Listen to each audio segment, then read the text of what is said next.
రైతులు భయపడాల్సిన పని లేదని ధాన్యం కొనుగోలు చేస్తామని మంత్రి నాదెండ్ల మనోహర్ అన్నారు. ధాన్యం కొనుగోలు ప్రక్రియ రాష్ట్రమంతా ప్రారంభమైందని, నిజాయితీతో పారదర్శకంగా కొనుగోలు జరుగుతున్నాయని మంత్రి తెలిపారు. తమ కార్పొరేషన్ ఎప్పటికప్పుడు మానిటర్ చేస్తుందన్నారు మంత్రి నాదెండ్ల.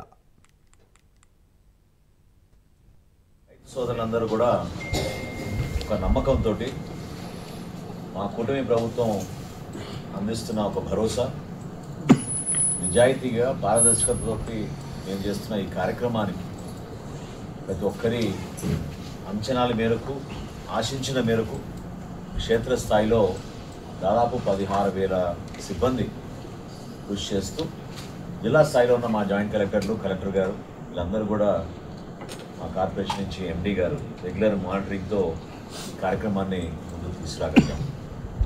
ఈ రోజు వరకు మేము ధాన్యం కొనుగోలు చేసింది 2,36,284 మెట్రిక్ టన్నులు. ఇది గత సంవత్సరంతో పోల్చుకుంటే 30% పెరిగిందండి.